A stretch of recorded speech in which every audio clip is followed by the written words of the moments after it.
Kehidupan berjalan terus tanpa analis. Aku sendiri telah kembali pada kegiatan semula, membaca koran, majalah tertentu, buku dan surat-surat, menulis catatan dan karangan, dan membantu mama di kantor dan di lapangan. Semua bacaan itu mengajarkan padaku tentang diriku pribadi di tengah-tengah lingkunganku, dunia besar, dan peredaran waktu yang ogah belot. Berkaca pada semua itu terasa diri melayang-layang tanpa bumi tempat berpijak. Begini ceritanya kalau kususun dengan caraku sendiri. 1899,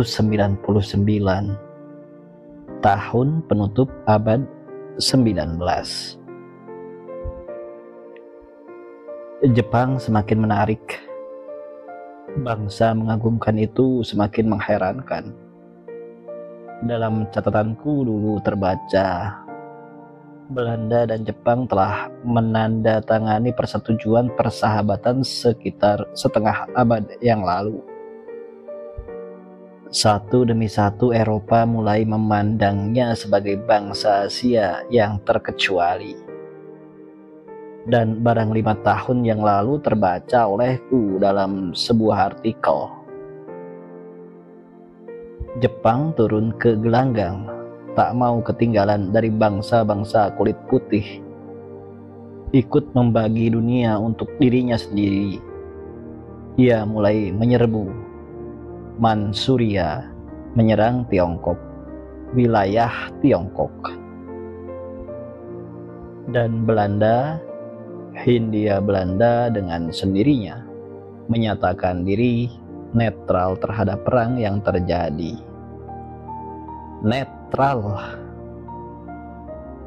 Netral terhadap sahabat yang sedang menyerang. Kenetralan yang benar-benar membantu Jepang, dan tak ada yang membantu yang diserang. Aku bayangkan seorang anak kecil, cerdik dan kuat, sedang merampas milik raksasa tua yang telah digerumuti segala macam penyakit. Seorang raksasa tua yang sedang tergolek diambil tanpa daya. Di tempat lain, perang meletus antara Yunani dan Turki. Seluruh dunia peradaban, katanya, memandang ke selat Bosporus. Dan Jepang terus juga menggerayangi milik raksasa jompo bernama Tiongkok. Perang Amerika Serikat Spanyol meletus di pinggiran Hindia. 2 eskader Belanda berpusing-pusing di perairan Manado, Sangir, Talaut di satu pihak. Di perairan antara Gilping Bay dan Kepulauan Mapia di lain pihak. Juga untuk mempertahankan kenetralan Hindia. Maka dunia peradaban mengarahkan pandang ke Filipina.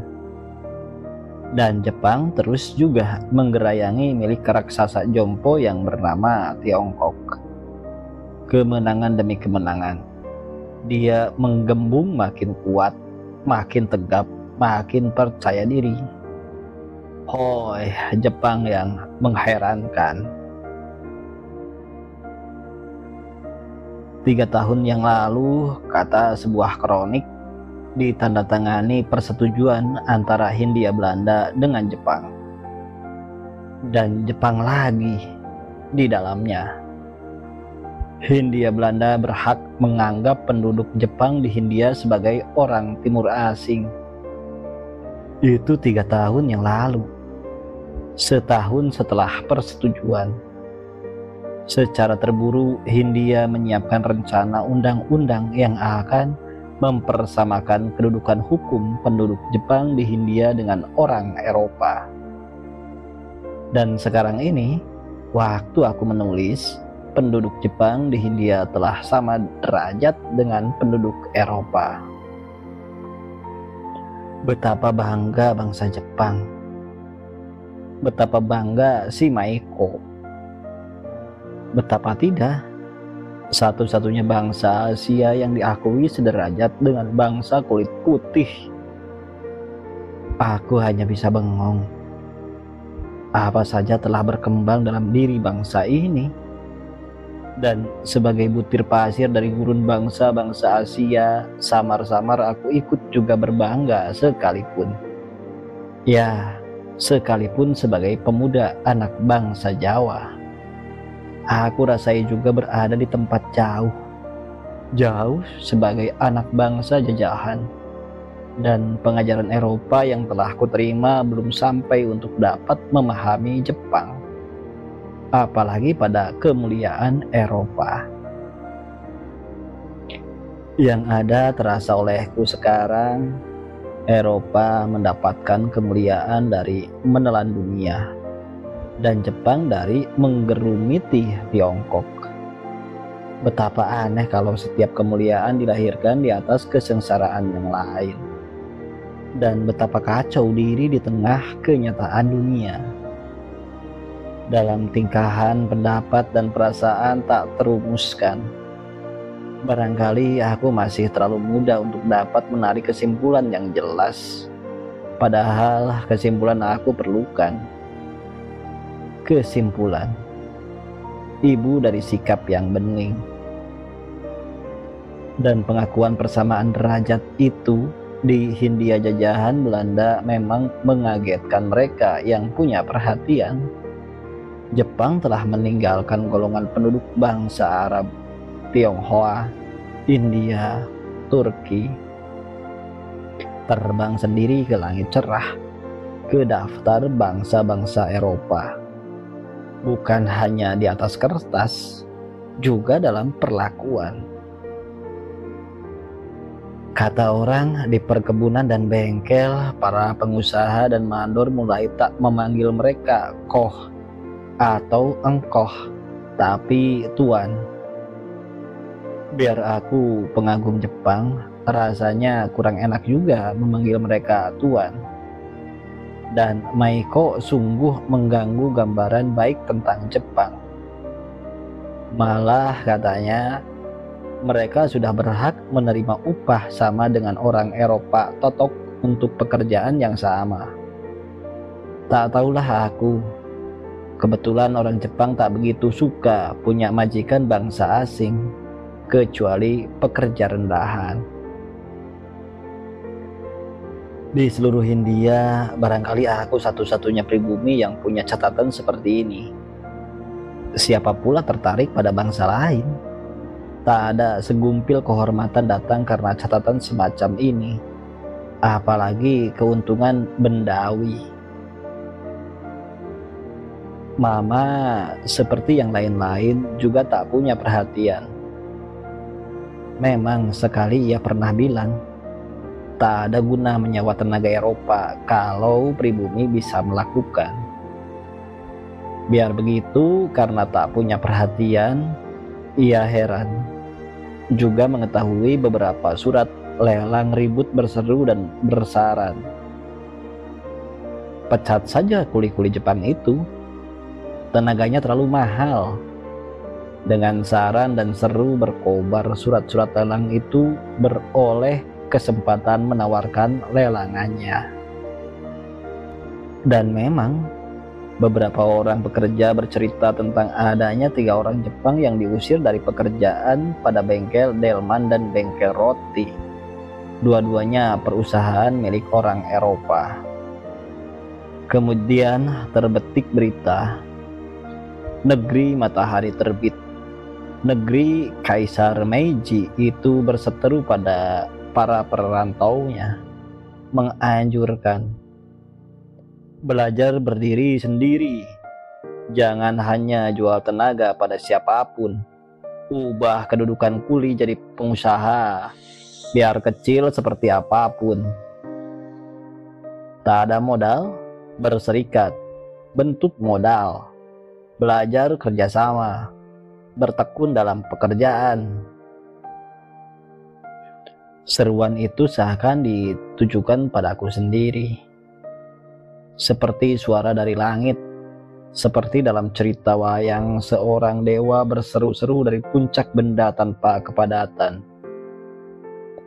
Yang nyata, ada surat kabar dan majalah kolonial yang beringas geram menanggapi kenyataan hukum itu. Tak rela kedudukan Jepang dipersamakan dengan bangsa Eropa.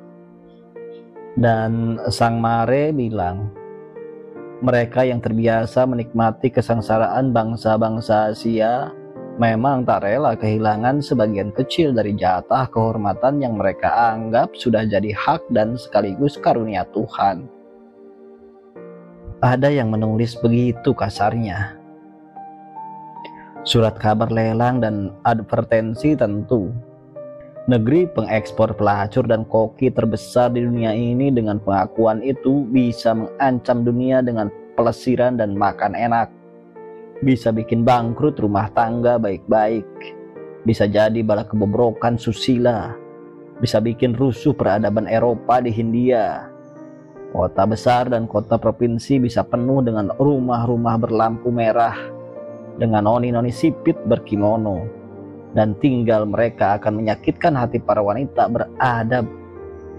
Persamaan Jepang dengan Eropa akan itu berarti pengakuan terhadap pelacuran. Sebelum terlambat dan berlalu kan patut ditinjau kembali Indis Stadblad nomor 202 itu. Coba gerutu Tuan Telingka.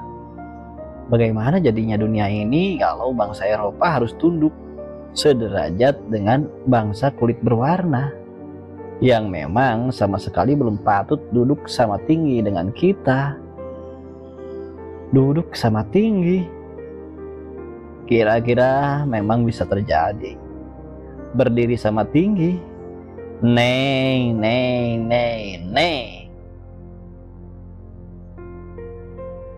Selama ini kepala kita tunduk takluk pada pisau dan gunting para pemangkasnya.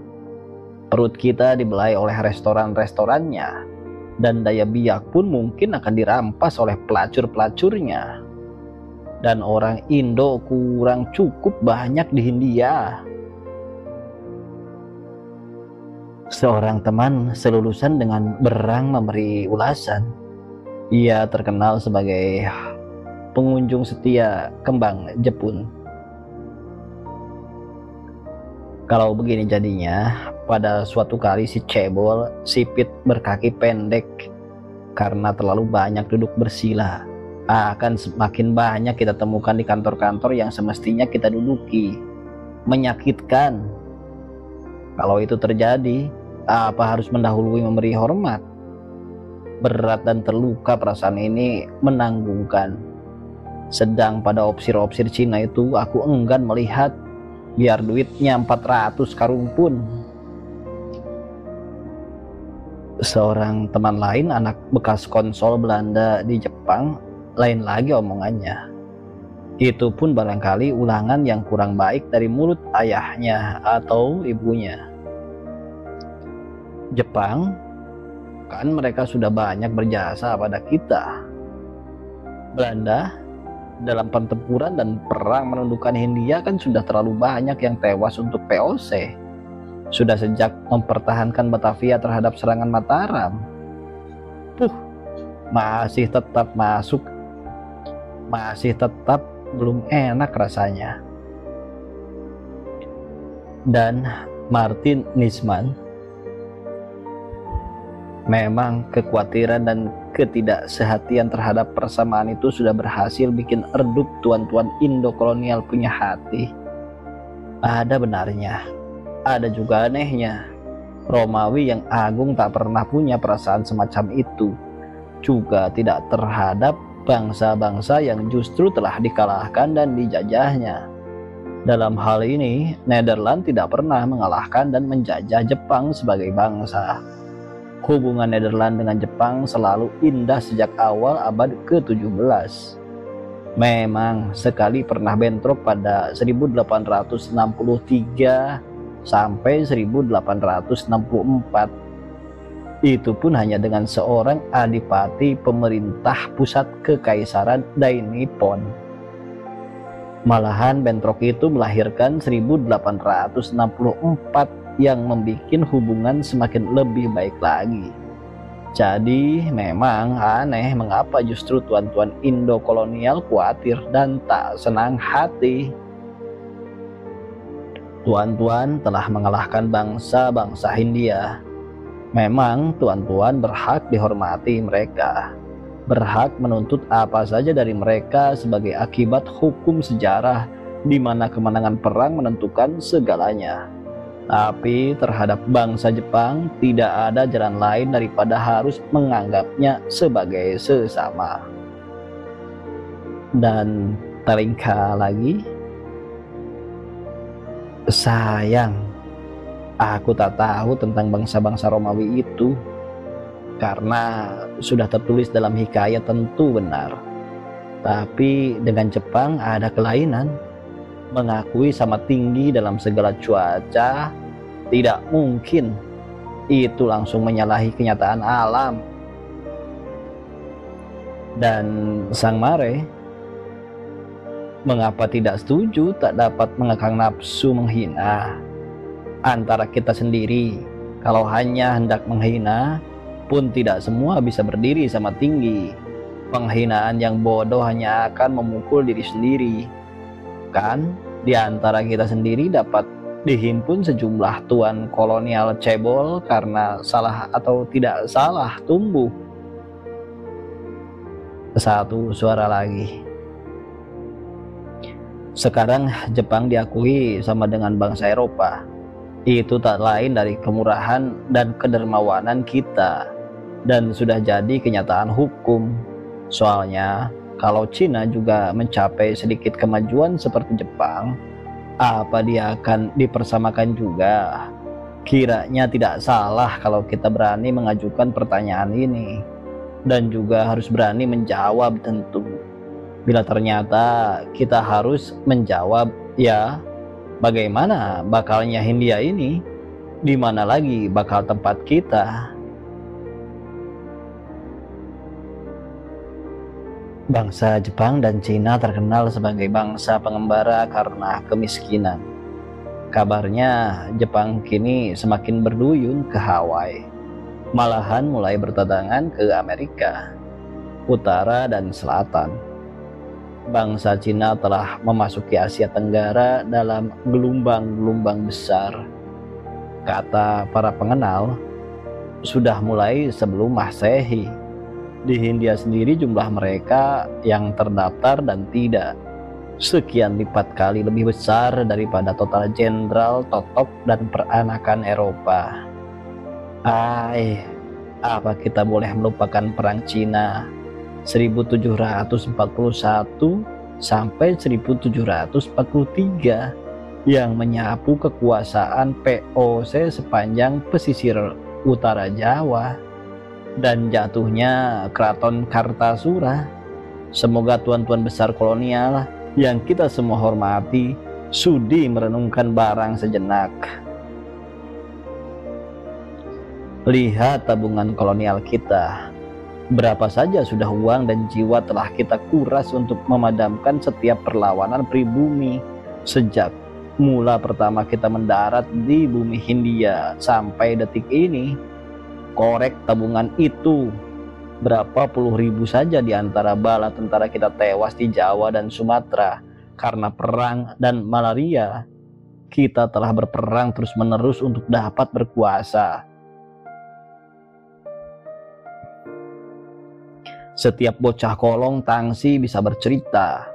Sekarang pun di tengah-tengah Hindia masih ada enklave, kantong-kantong kekuasaan yang belum lagi sujud ke bawah duli Sri Ratu. Kini ada bangsa kulit kuning sudah disejajarkan dengan kita, bangsa peniru, dan dengan alat-alat Eropa kita telah mencoba taburkan kehormatan pada dadanya dengan menyerbu dan menjajah Mansuria. Kata Sahibul Hikayat, dia mau memperkuat diri dengan besi dan baja Mansuria. Coba dengan besi dan baja, dengan ilmu dan pengetahuan Eropa pada mereka. Kita tak sampai hati membayangkan bagaimana nasib jerih payah kita selama ini kelak. Tanyai saja setiap serdadu yang setiap kali ke medan perang. Tanyai mereka yang selama ini berdinas dalam pasukan Velvolitsie. Hitung saja berapa telah tewas dan cacat seumur hidup demi kebesaran Nederland Raya. Hati-hati.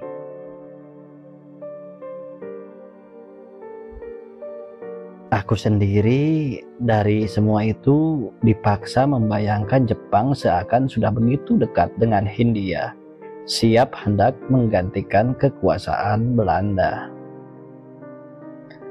Dan koran-koran Melayu Cina yang lebih banyak mengumumkan iklan itu. Diam tak menyatakan pendapat. Kericuhan di negeri Cina sendiri sedikit diberitakan. Kalau aku boleh menyimpulkan, ada suasana kekhawatiran pada golongan kolonial Hindia, seakan mereka kehilangan keyakinan atau kekuatan sendiri.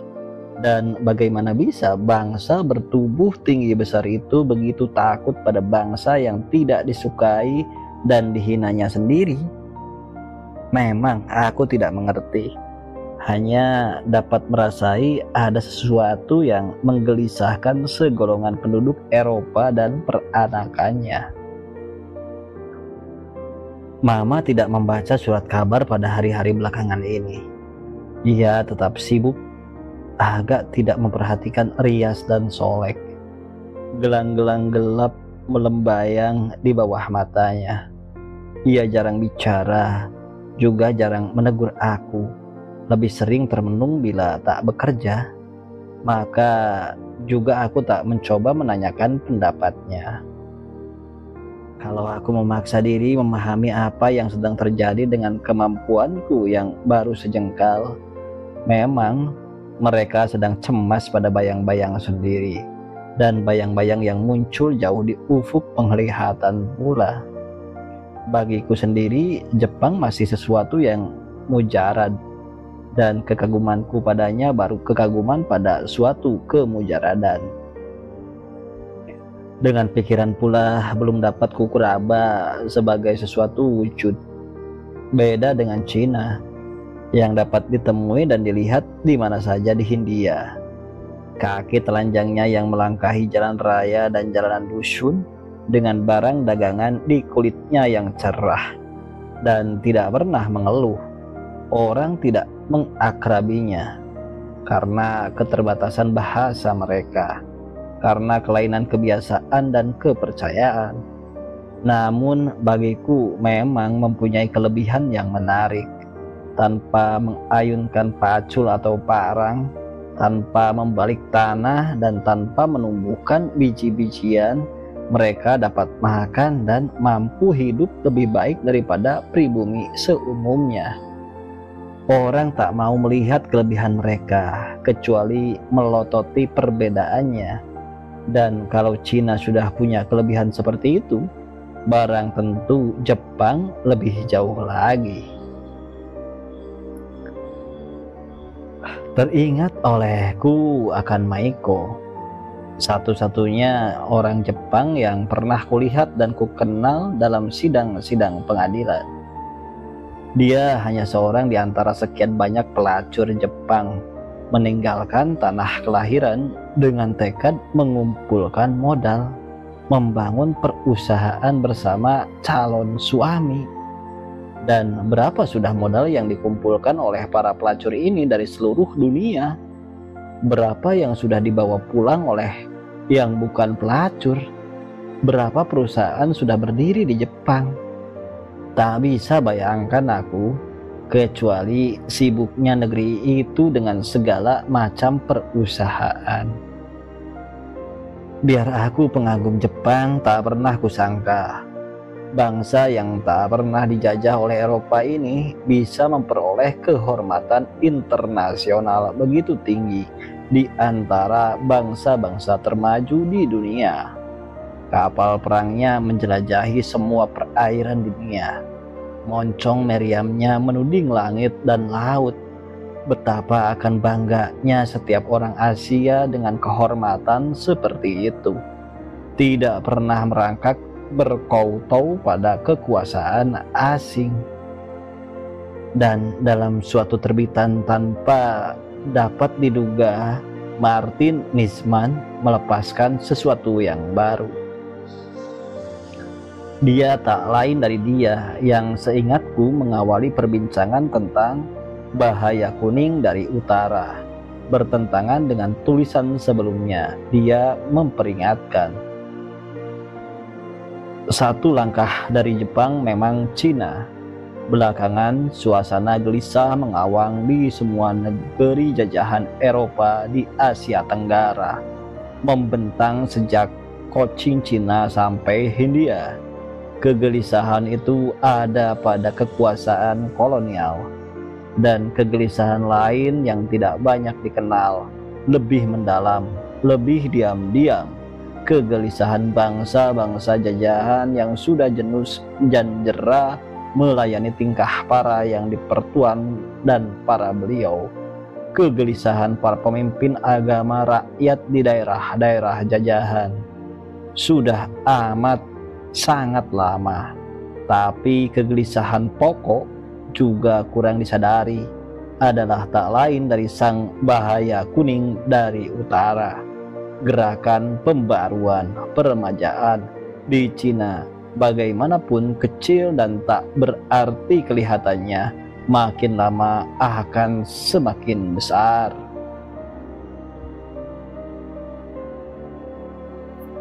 Aku sendiri tak begitu paham apa yang dimaksudkannya dengan kegelisahan.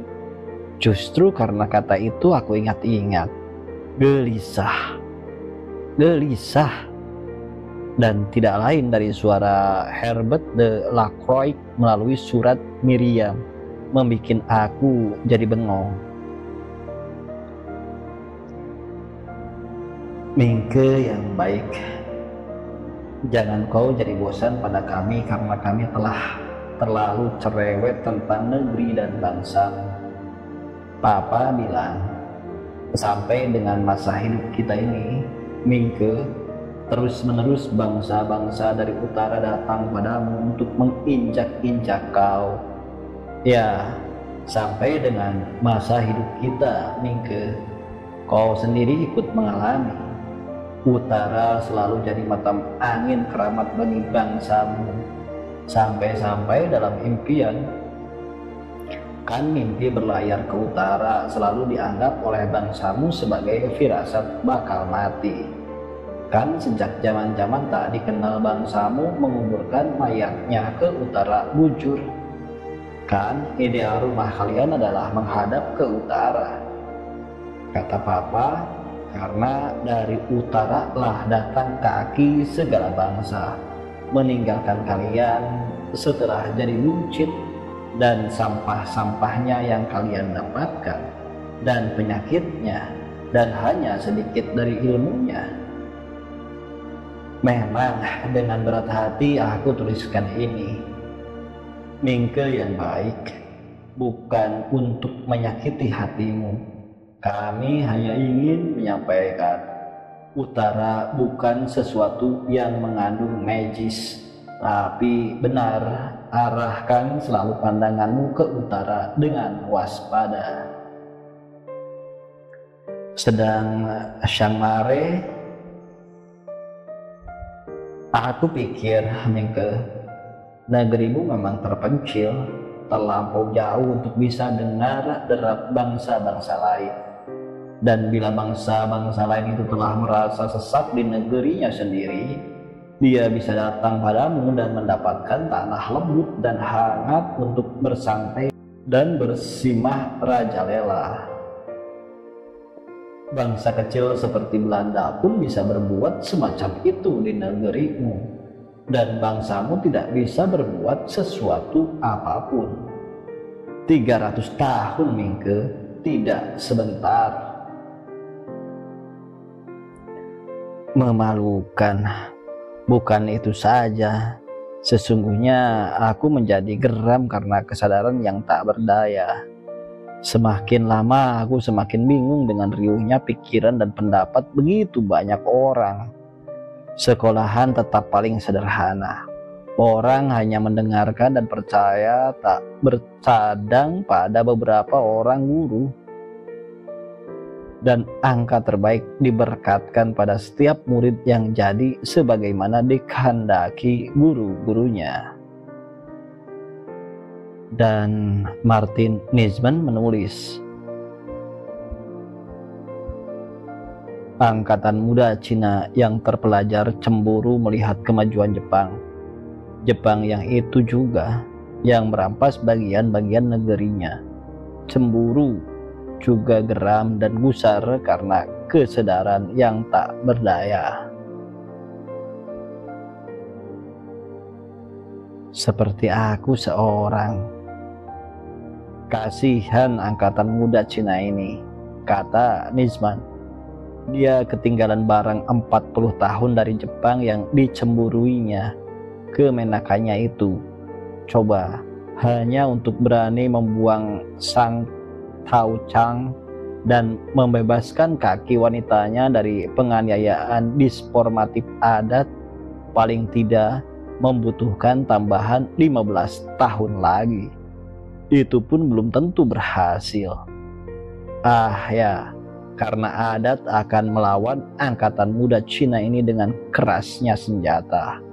Kalau kuncir dan kaki kecil wanitanya toh dapat mereka lawan dari jalan-jalan di seluruh dunia, mereka pasti belum lagi terbebas dari kebiasaan berdahak yang mengerikan dan mendirikan bulu Roma. Kebiasaan yang menyebabkan bangsa ini kehilangan simpati seluruh dunia. Untuk menghilangkan yang belakangan ini, barangkali angkatan muda Cina itu masih harus bekerja tambahan selama 20 tahun lagi. Jadi kira-kira 75 tahun baru dunia tidak merasa jijik berdampingan dengan orang Cina. Masih pendapat Nizzman, Jepang sudah dianggap setingkat dengan Eropa, Tiongkok belum. Benar kata orang, antara Jepang dan Cina hanya ada satu langkah, hanya tidak bisa dihitung dengan kilometer atau mil. Dia adalah langkah peradaban, hanya bisa diukur dengan kemampuan dalam bangsa Cina itu sendiri. Bagaimanapun tulisan Nizzman menarik. Sekali waktu akan kutanyakan pendapatnya tentang bangsaku. Apakah bangsaku juga mengibakan sebagai tanggapan keluarga Delacroix? Barangkali ia punya chifoa untuk menghitung berapa losin tahun kami butuhkan untuk dapat setingkat dengan Jepang. Dan masih tetap Nizzman, jarak peradaban itu, berapapun langkahnya, tidak penting. Bagaimanapun yang kuat akan menelan yang lemah, biarpun yang kuat itu hanya kecil. Bayangkan saja, Cina bangsa besar, bagaimana kalau sekaligus kuat? Bangsa kuning, tuan-tuan, bangsa kuning, awas, awas. Jepang sudah jadi kenyataan. Cina juga bisa jadi kenyataan. Kita suka atau tidak, mungkin kita sudah tak bakal menyaksikan. Tapi awas, awaslah, karena waktu berjalan terus, kita suka atau tidak.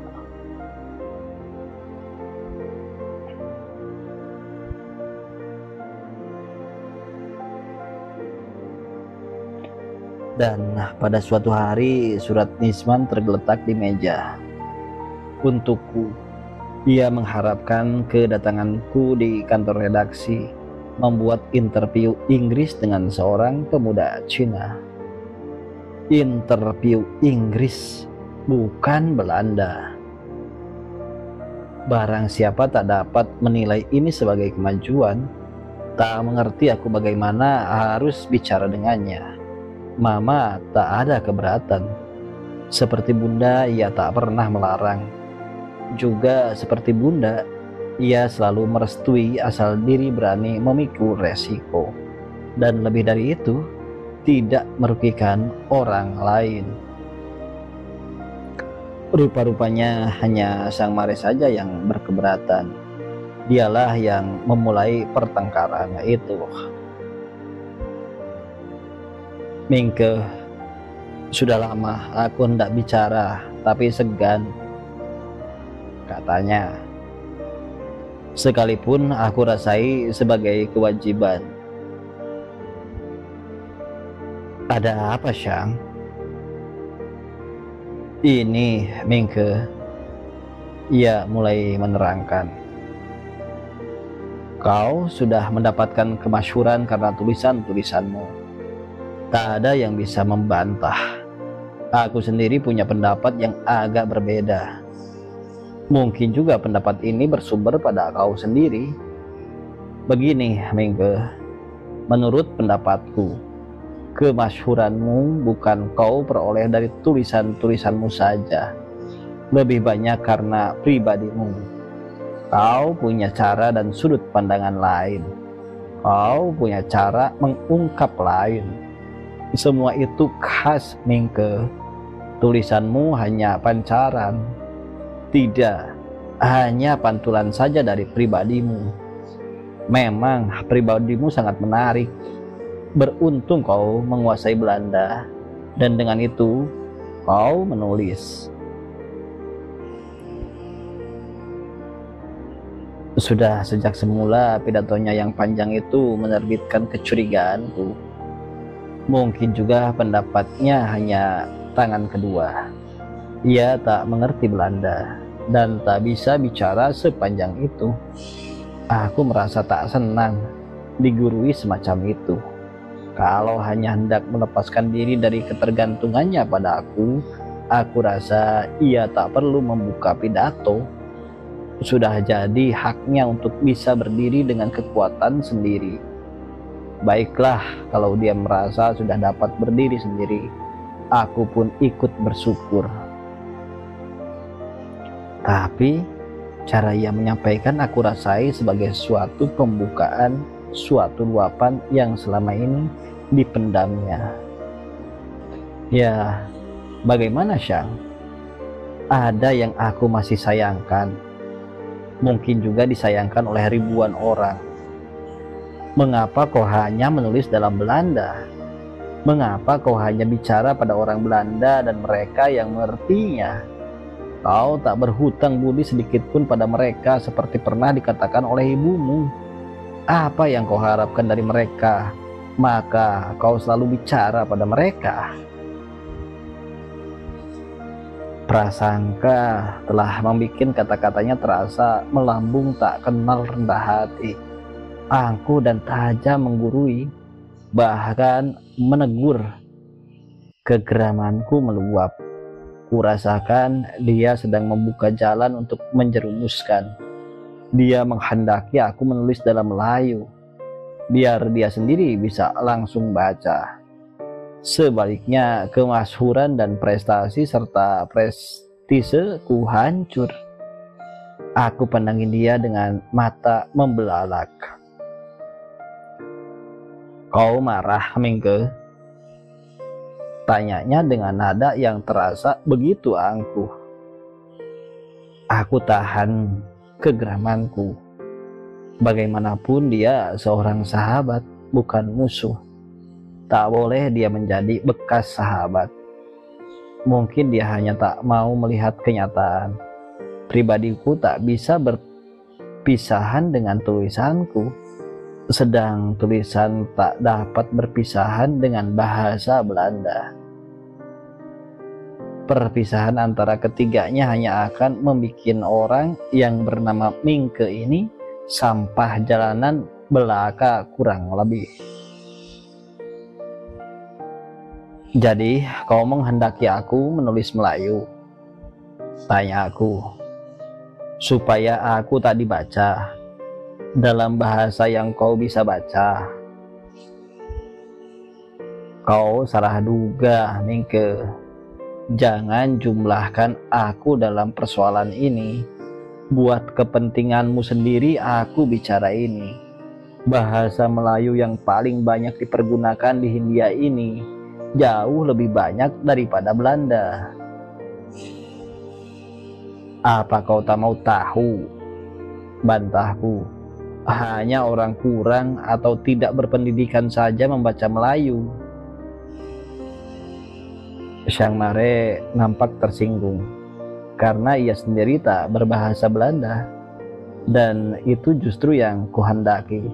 Hatinya harus menanggung kesakitan sebagaimana hatiku sekarang ini. Ternyata ia mendesis keras. Kau pribumi terpelajar. Kalau mereka itu, pribumi itu tidak terpelajar. Kau harus bikin mereka jadi terpelajar. Kau harus bicara pada mereka dengan bahasa yang mereka tahu. Pembaca Melayu paling-paling hanya peranakan Eropa tak terpelajar di perkebunan dan pabrik. Pembaca Melayu paling-paling hanya peranakan Eropa tak terpelajar di perkebunan dan pabrik. Jangan menghina, katanya keras-keras. Apa kau kira Komer kurang terpelajar? Dia menulis Melayu, malah terjemahkan tulisan-tulisanmu. Apa kau kira orang Belanda yang membela persoalanmu yang lalu? Berapa banyak di antara mereka rela masuk ke penjara karena persoalanmu? Dan untuk berapa tahun mereka membela perkawinanmu karena terjemahan Komer, karena tulisan Komer, bukan tulisan Belandamu? Kau bohong, tudingku pada mukanya. Komer yang bilang. Kau penipu, raungku. Dia lebih mengenal pribumi daripada kau.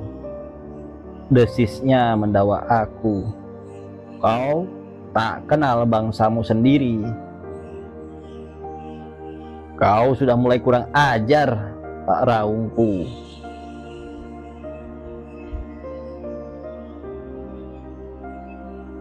Melalui pembaca-pembaca Melayu yang buta huruf pun ikut jadi tahu, tergerak perasaan mereka, tersinggung perasaan keadilan mereka. Aku tinggalkan rumahnya, tak dapat mengendalikan kegeramanku, langsung menuju ke Bendi, melompat ke atas dan memerintahkan Marjuki untuk berangkat. Habis bertengkar, Tuan Muda? Tanya Marjuki. Aku tak menjawab. Bendi mulai bergerak dan dari belakang terdengar pekikan nyaring si gadis cilik Maesaroh Mare. Om.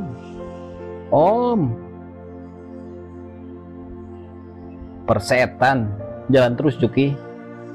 Juga persetan dengan Maesaroh. Tak mengenal kau pun aku tak rugi. Tiba-tiba mendengung kata-kata Mare 2 tahun lalu. Kau seorang terpelajar. Kau harus adil. Adil sudah sejak dalam pikiran. Adilkah sudah aku? Aku menengok ke belakang. Gadis cilik itu lari mengejar Bendi, melolong memanggil-manggil agar aku kembali. Patutkah kau perlakukan seperti ini, anak tanpa dosa itu? Benarkah perbuatanmu terhadap ayahnya? Benarkah prasangkamu? Apa kesalahan gadis cilik itu terhadapmu?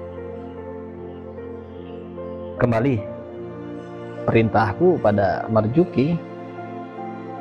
Kembali bagaimana, Tuan Muda? Ke tempat tadi, hentikan pada anak gadis itu.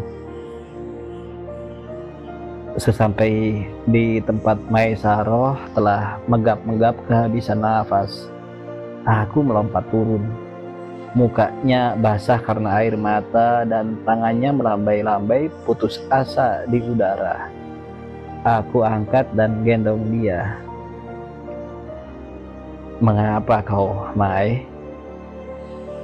Di antara sedu-sedannya ia bicara Perancis. "Jangan marah sama papa. Sahabat papa cuma Om." Hatiku benar tersayat. Buruku bisikan pada kupingnya. "Tidak, Mai. Aku tak marah pada papa. Betul tidak. Mari pulang." "Om tadi teriaki papa begitu keras," protesnya. "Takkan ku teriaki lagi papamu, Mai," kataku berjanji. "Sudah kusediakan minum untuk Om," katanya lagi. "Dan Om hendak pergi begitu saja. Tidak sayang lagi Om pada Mai." Sambil aku hapus air matanya dengan setangan, ia aku gendong, kubawa masuk ke dalam rumah. Sang Mare masih duduk termenung di tempatnya semula. Ia tak mengangkat mata untuk melihat aku, seperti sudah tak mau mengenal aku. Maesaroh lari ke belakang dan keluar lagi membawa minuman. Kemudian ia buru-buru menghampiri ayahnya. Kata-katanya lantang diselingi 1-2 sedan. "Papa, Om tidak marah lagi padamu." Dan Sang Mare diam saja. Aku menyesal dan dia pun menyesal. Ku minum sungguhan, Mai. Ku belai rambutnya, kemudian aku minta diri. "Tidak," protes Mai. Ia mulai menangis lagi.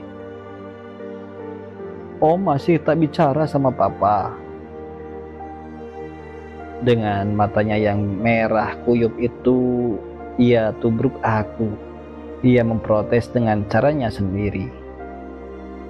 Aku tahu, aku pun menitikan air mata.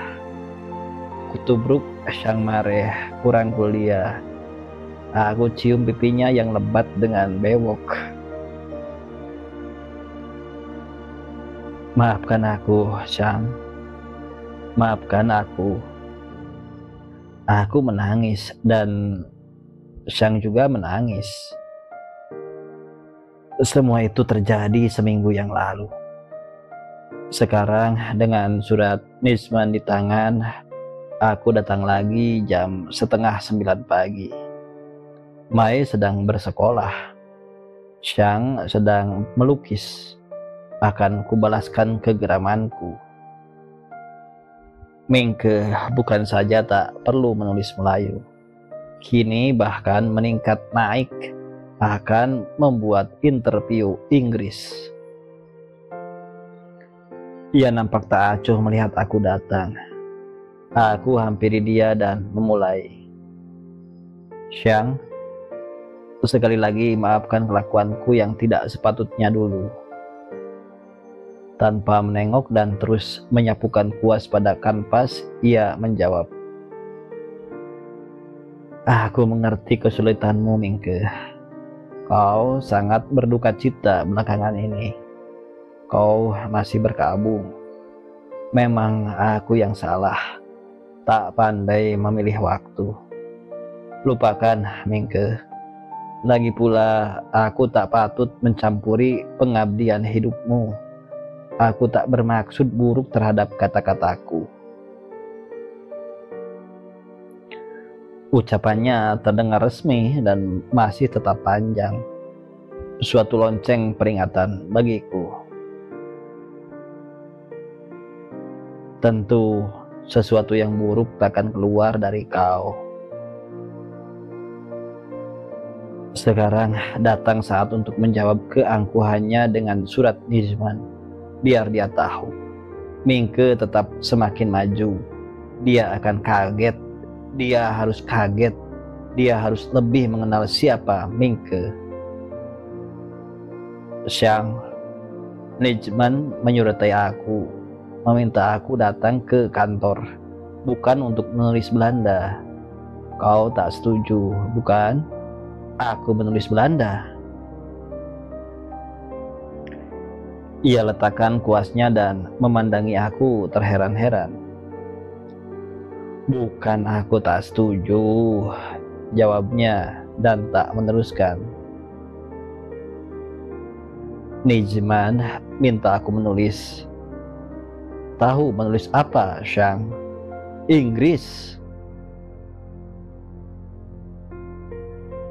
Seakan mengerti pembalasan dendamku, tangannya gugup mencari kuasnya. Tersentuh dan jatuh ke lantai. Ia tak jadi memungutnya. Tangan disekaknya pada pipa celana, kemudian diulurkan padaku berkata dingin. Selamat, Amingke. Memang kau bertambah maju. Rasakan sekarang, seruku girang dalam hati. Dan dengan penuh kemenangan aku periksai lukisan-lukisannya.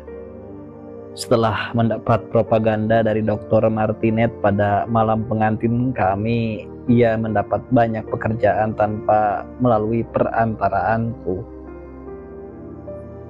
Lebih dari 10 lukisan potret telah jadi. Hanya potret Dr. Martinet yang kukenal. Agak rembang dengan latar belakang awan senja hari. Matanya menatap tanpa berkedip padaku. Ujung hidungnya mengkilat runcing. Pada gambar itu kutemukan kembali Dr. Martinet yang baik hati.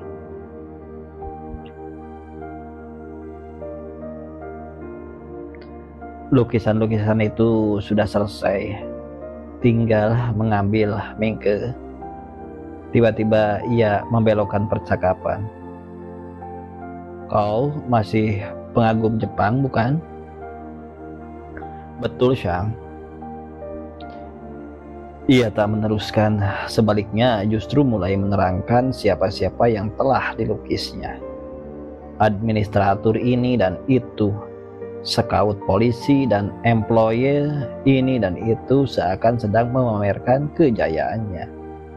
Dan bahwa tanpa perantaraanku pun ia masih bisa hidup, dan hidup lebih baik. Kau sendiri sudah sangat maju, Xiang, pujiku. Sebaliknya, ini semua bukan pekerjaan seorang seniman, Mingke. Hanya pekerjaan kulihari. Tapi semua ini orang besar belaka. Tak ada hubungannya dengan seni lukis. Hanya untuk bisa menyambung hidup, bukan mengisi hidup. Tak ada sesuatu yang aku ingin nyatakan dapat disampaikan dalam potret-potret itu, kecuali Dr. Martinet barangkali. Aku mengerti kata-katamu, Xiang, tapi tak mengerti isinya. Aku melirik padanya dan nampak olehku ia tak merasa tersinggung karena kemajuanku dan benar-benar ia merasa tidak puas dengan pekerjaannya. Kau masih ingat Meiko, pelacur Jepang? Tentu, Xiang, perempuan kecil berbadan rapuh itu. Melayani pesanan-pesanan hanya untuk menyambung hidup begini. Dengan seni ini tak bedanya aku dengan Meiko. Memalukan. Aku semakin tidak mengerti. Ia masih juga tak menatap aku. Perbandingannya terlalu jauh, kataku. Coba mendapat upah karena menyenangkan orang lain yang tidak punya persangkutan dengan kata hati sendiri.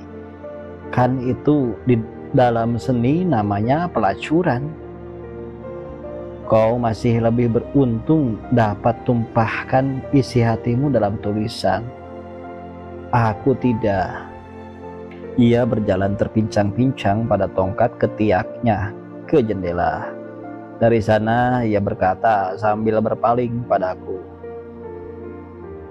"Jadi kau masih juga pengagum Jepang? Mengapa, Shang?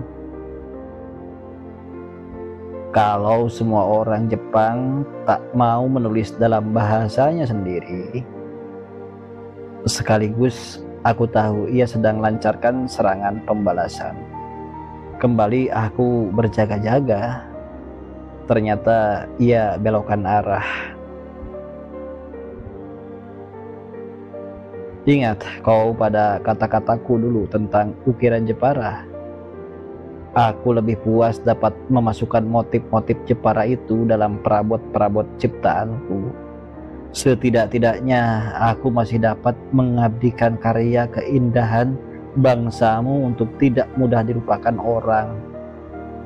Aku banyak dengar dari Komer, bangsa Jawa mempunyai banyak tulisan yang bagus-bagus. Sekiranya aku tahu Jawa, aku akan lebih senang menerjemahkan dan memperkenalkannya pada bangsa Perancis daripada bekerja seperti Maiko begini." Aku semakin tidak mengerti, namun ada terasa ia dengan teka-tekinya masih dalam keadaan menyerang. "Kau kacau, Shang?"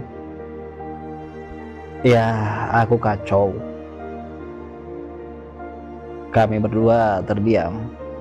Aku mulai memikirkan kata-katanya. Tiba-tiba datang pengertian samar muncul dari hubungan pengertian antara satu kalimat dengan yang lain. Pengagum Jepang.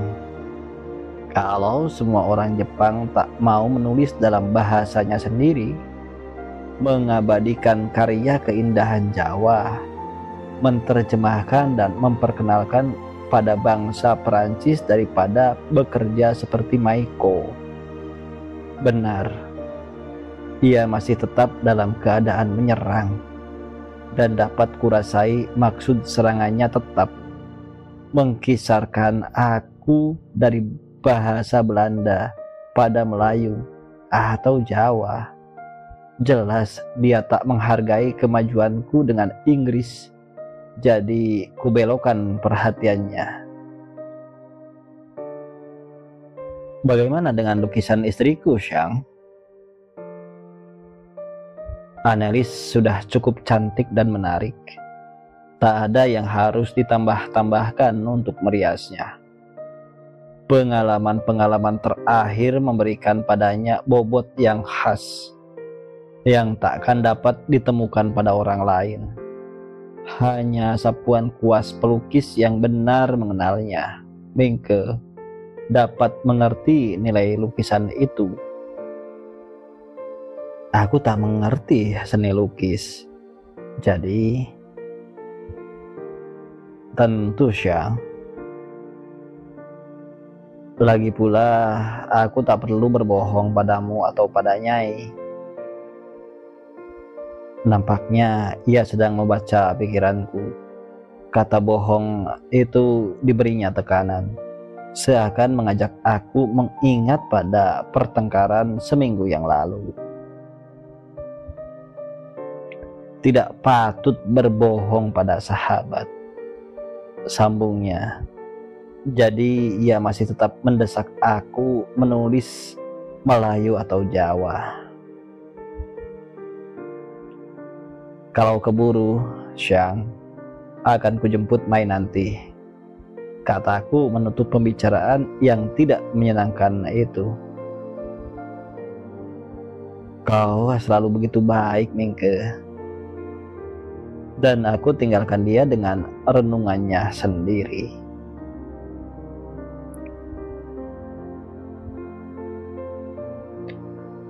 Aku datang terlalu cepat. Di ruang duduk sudah menunggu seorang bocah Cina, kuncir. Tau Changnya nampak terlalu panjang untuk tubuhnya yang kurus.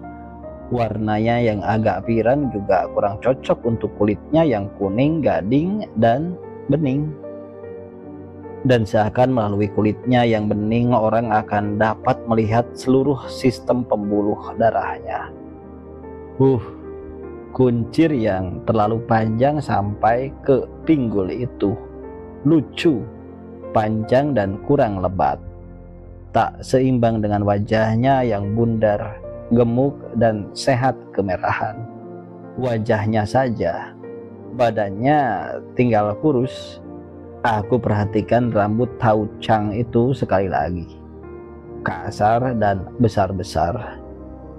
Entah apa alasan bocah berkuncir itu mengangguk padaku, tersenyum sehingga mata sipitnya hampir-hampir hilang. Giginya muncul sebarisan, jarang dan runcing-runcing. Pakaiannya serba sutra, shantung kuning gading, bersih walau nampak sudah tua. Mukanya yang kemerahan mengingatkan aku pada jambu bol. Setelah mengangguk dan tersenyum, ia duduk diam-diam di kursinya.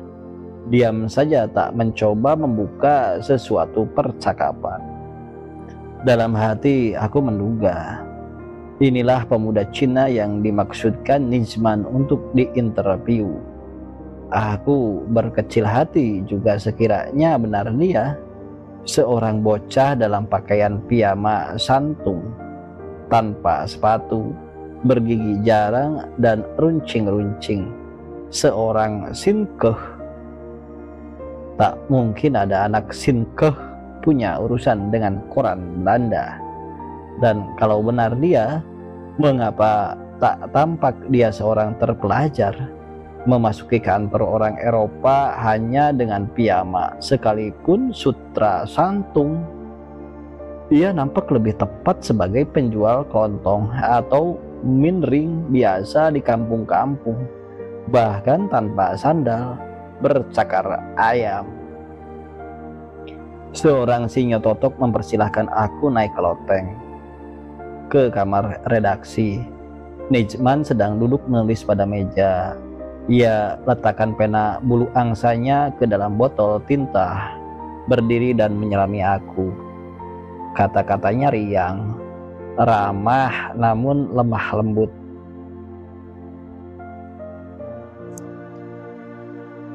Aku percaya Tuan sudah dapat mengatasi masa sulit Tuan. Itu sebabnya aku beranikan diri menyurati Tuan. Terima kasih Tuan Nizman. Kami semua mengagumi ketabahan Tuan dan Nyai. Bagaimana kabar istri Tuan di Nederland? Baik Tuan, baik. Terima kasih. Senang mendengarnya. Ingat Tuan, pada tulisan Tuan terakhir, Tuan membandingkan sesuatu dengan pipit dalam badai. Aku sendiri berpendapat perbandingan itu kurang tepat. Menurut penilaian kami, bukan aku sendiri, Tuanlah yang badai, yang Tuan anggap badai itulah justru pipit. Sekali ini Tuan sungguh berlebih-lebihan. Jawabku teringat pada pesan Bunda agar selalu waspada dan curiga pada siapa saja yang memuji-muji. Tidak. Ia keluarkan jam saku dan menatapnya sekilas. Satu di antara 1000 orang belum tentu dapat lewatkan ujian seperti itu dengan selamat. Kenyataannya sendiri Tuan semakin maju justru karena kesulitan itu. Itu sebabnya aku telah memberanikan diri menulis seperti itu. Memulai dengan Inggris, kalah di satu pihak, menang di pihak yang lain. Apalah bedanya? Bukankah begitu, Tuan Mingke? Kalau Tuan berhasil, suara Tuan kan sampai ke dunia internasional tanpa harus melalui terjemahan orang lain. Tuan sungguh-sungguh berlebih-lebihan.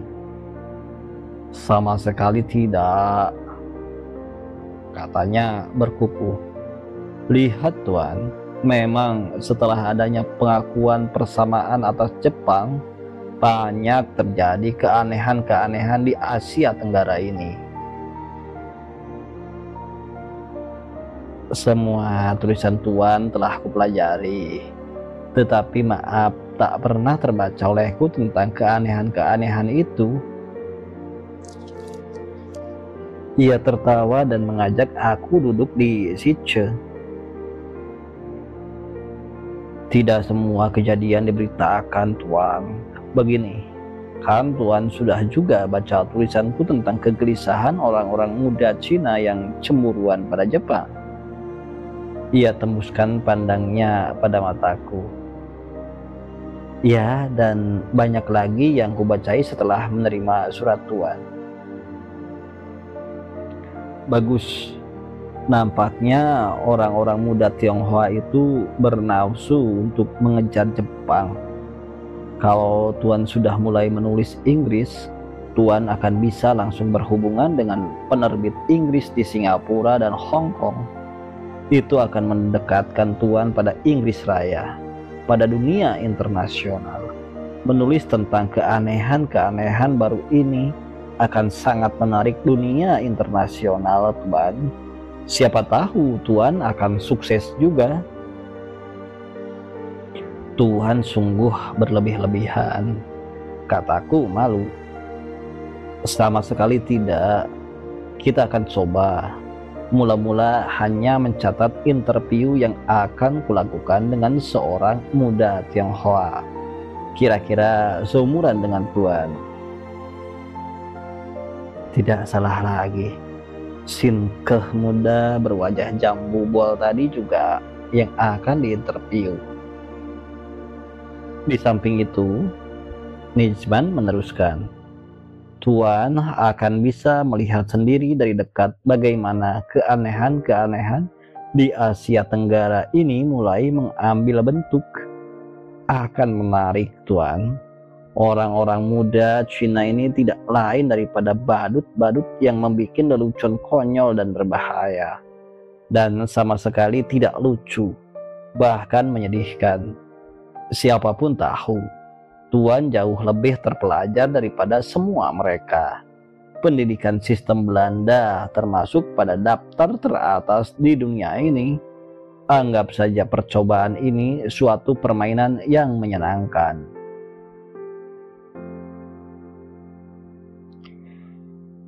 Si Nyototo yang tadi membuka pintu kamar redaksi dan benar dugaanku. Si jambu bol itulah yang bakal kucatat kata-katanya. Ia berdiri di tengah-tengah pintu, mengangguk dalam. Waktu tegak lagi kelihatan ia lebih kurus dari tadi. Silahkan masuk, kata Nijman dalam Inggris tanpa beranjak dari kursi. Aku mengikuti contohnya.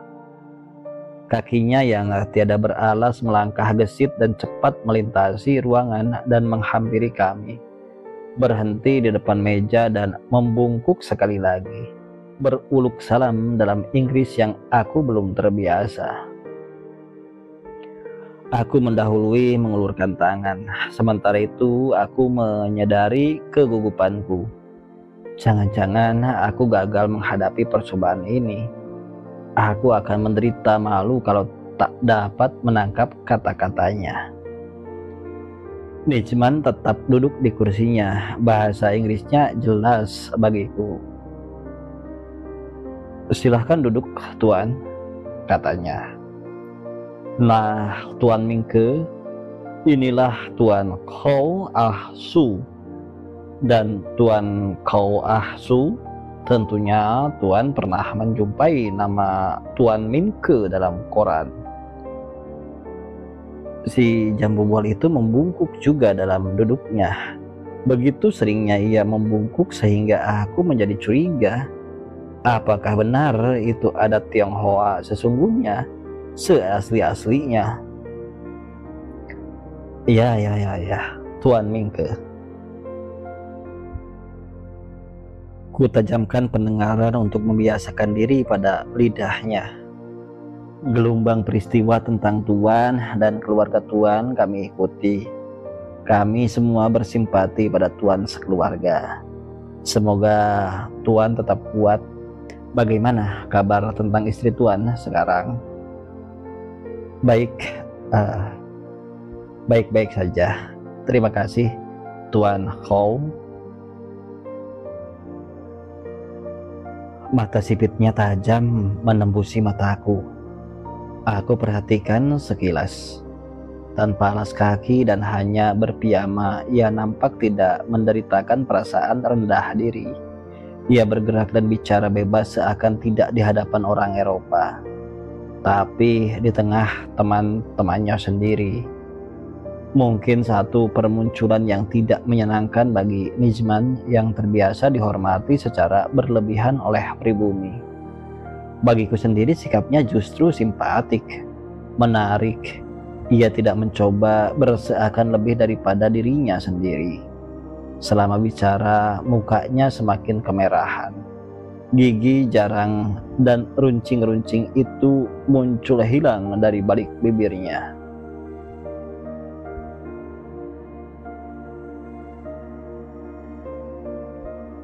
Ingin aku bicara dengan Tuan bila waktu mengizinkan, katanya padaku. Setidak-tidaknya, Tuan, kami sangat berterima kasih pada Tuan, yang bagaimanapun jalan dan caranya telah ikut membantu kami menumbangkan angkatan tua yang korup dan lambang Ah Kyong. Kata demi kata aku dapat menangkap. Celaka, maksudnya aku tak paham. Dan aku hanya meringis. Nampaknya ia sudah terbiasa bicara Inggris dengan caranya sendiri. Kukerahkan gendang kuping untuk mendengar lebih baik. Sumbangan Tuan jauh lebih besar daripada kami. Terima kasih, beribu kali terima kasih. Boleh aku tahu di mana Tuan tinggal? Apa Tuan masih tetap di perusahaan itu? Masih, Tuan Hou. Aku heran, dia tahu semua itu. Boleh kiranya sekali-kali berkunjung ke sana? Tentu, Tuan. Dan Tuan tunggu saja sekiranya aku belum pulang. Nijman menengahi.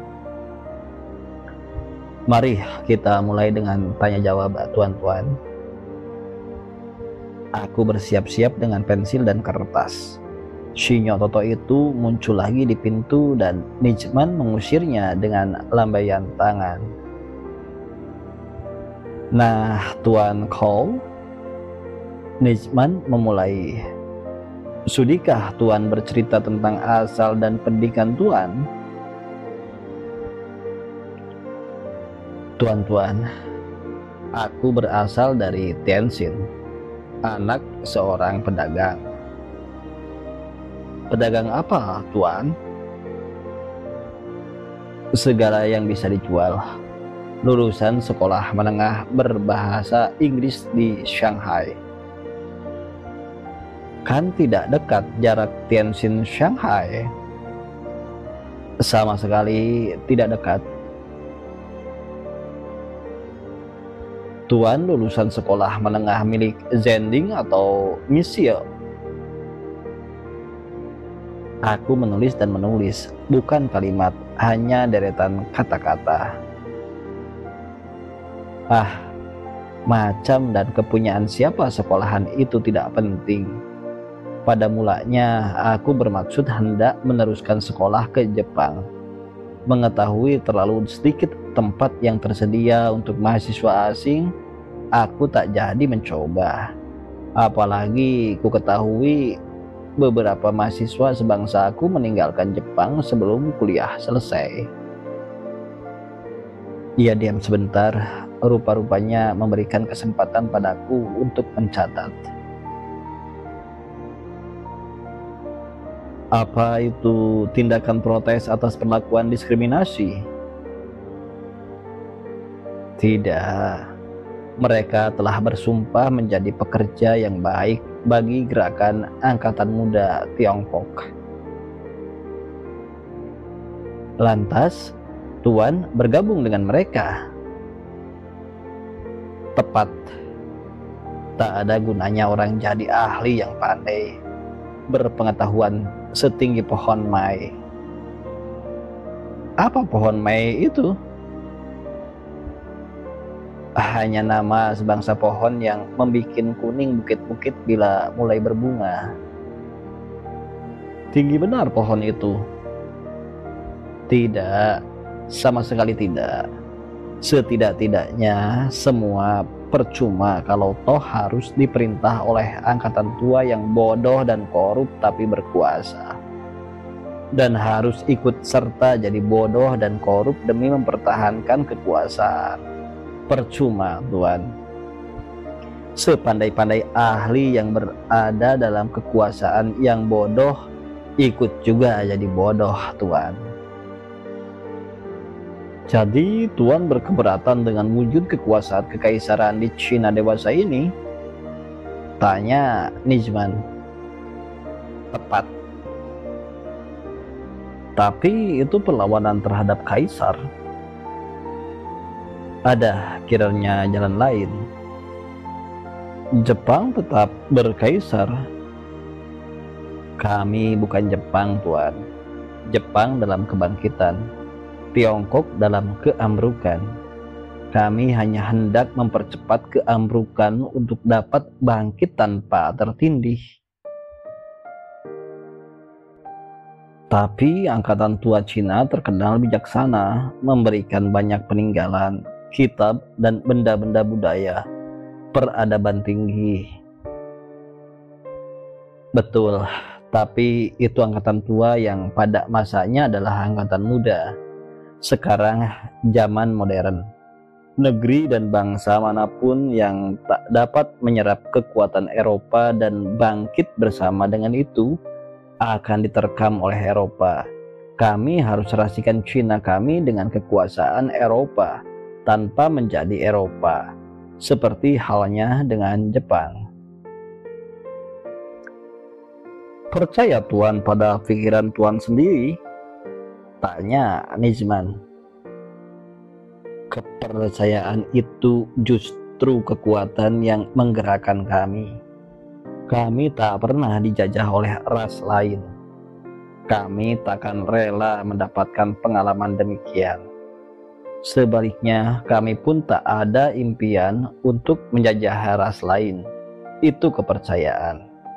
Orang tua-tua kami bilang, di langit ada sorga, di bumi ada Hanzhou, dan kami menambahkan, di hati ada kepercayaan. Kata-kata Tuan sudah seperti seorang anggota parlemen Inggris. Nizman memuji-muji. Tuan menghendaki dan memperjuangkan wujud kekuasaan baru. Nada Nizman terdengar mengejek. Tuan menghendaki Cina jadi republik. Betul. Hendak mengimbangi Amerika Serikat dan Prancis. Nizman tersenyum angkuh. Ada jalan lain bagi bangsa-bangsa baru di zaman modern ini kecuali itu. Sedang sebagian besar negara-negara Eropa belum lagi republik. Bukan urusan kami. Sedang Tuan pun masih bertaucang. Kau Su tertawa sopan, membungkuk. Nizman nampak tak dapat mengendalikan geli hatinya dan tertawa juga. Aku sebaliknya merasa tersinggung. Kata-kata itu terasa keterlaluan. Kuncir itu sudah jadi haknya. Tahu Tuan apa arti kuncir? Tiba-tiba Kau Su balik bertanya. Tidak, tentu sangat penting. Nizman tersenyum. Coba ceritakan Tuan. Memang aneh cerita tentang kuncir ini. Pada suatu kali dalam suatu zaman, Eropa pernah begitu mengagumi kami. Sampai Perancis ikut latah berkuncir. Kemudian Tuan, orang-orang Belanda ikut latah berkuncir pula. Juga orang Amerika bertaucang. Nijman pucat. Suaranya rendah membenarkan. Tapi itu pada suatu kali dalam suatu zaman semasa Eropa belum lama berkenalan dengan kami. Sekarang tentu tidak. Walau bagaimanapun memang mengherankan. Eropa berkuncir. Sampai-sampai Amerika semasa revolusinya, pada masa jaya-jayanya Perancis, bukan hanya meniru berkuncir, bahkan juga meniru makan katak, yang pada bangsa-bangsa manusia sisanya dianggap hina. Dan apa taucang itu, Tuan?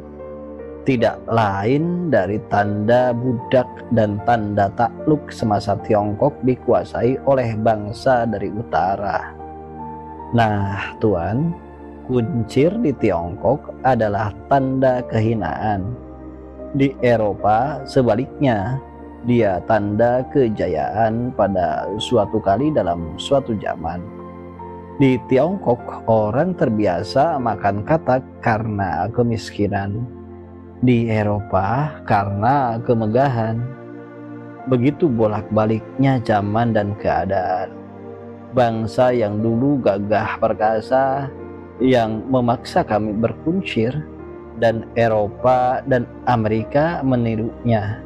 Sekarang dilindas Jepang yang mencari besi dan baja dan batu bara untuk membuat kuat negerinya. Itu kalau aku tak terlalu keliru. Interview yang menarik. Nijman memberikan penilaiannya setengah ceramah. Maaf Tuan Redaktur, bukan maksud memberikan ceramah. Bagiku sendiri sangat penting, karena untuk pertama kali barangkali seorang anggota Angkatan Muda Tiongkok diinterview seperti ini. Angkatan Muda itu tak punya terbitan sendiri. Dalam zaman modern ini tidak ada gerakan tanpa penerbitan sendiri, Tuan. Sebaliknya juga bukan. Setiap penerbitan tentu mewakili suatu kekuatan tertentu. Juga penerbitan Tuan sendiri. Kan aku tidak keliru.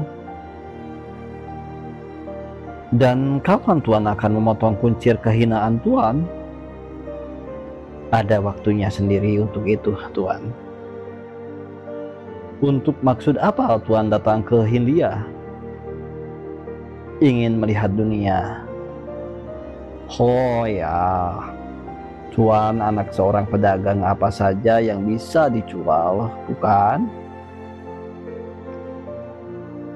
Kau so mengangguk membenarkan. Tuan datang seorang diri. Tak ada sahabatku di dunia ini. Tapi Tuan seorang anggota Angkatan Muda, bagaimana bisa tak punya sahabat dan datang ke Hindia untuk melihat dunia? Mungkin kita berbeda pengertian tentang makna sahabat. Anggota-anggota kami hanya pekerja-pekerja sejarah. Demikian pula aku. Kami hanya semut-semut yang hendak membangunkan astana sejarah baru. Tuan Kau Su, nampaknya Tuan bukan anak sekolah menengah. Rupa-rupanya Tuan pernah duduk di universitas. Cara Tuan membungkuk adalah cara orang Jepang. Tuan nampaknya menyembunyikan kenyataan. Tuan pernah tinggal di Jepang. Pasti tidak selama 2 atau 3 tahun. Paling tidak, Tuan seorang mahasiswa yang cerdas. Sungguh suatu pujian berharga, Tuan. Dan Tuan tidak datang sendirian di Hindia. Ingin benar aku bila yang demikian yang betul. Jadi aku tak kesepian. Bukan watak Cina mengembara seorang diri. Oh ya? Rupa-rupanya Tuan berpengetahuan luas tentang Cina. Kalau demikian, tak boleh kiranya seorang pemuda Cina berpendidikan Eropa agak berlainan dari kelompok dan sebangsanya.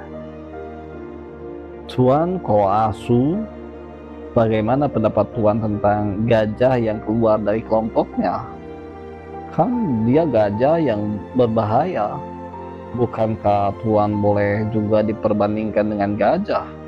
Tuan seorang anggota angkatan muda, seorang anggota yang keluar dari kelompoknya. Pasti Tuan bukan hanya sekedar berjalan-jalan, melihat-lihat dunia di Hindia ini. Bukan main. Kalau begitu, Tuan yang benar. Mengapa begitu, Tuan? Karena menurut adat leluhur kami, tuan rumah adalah mulia.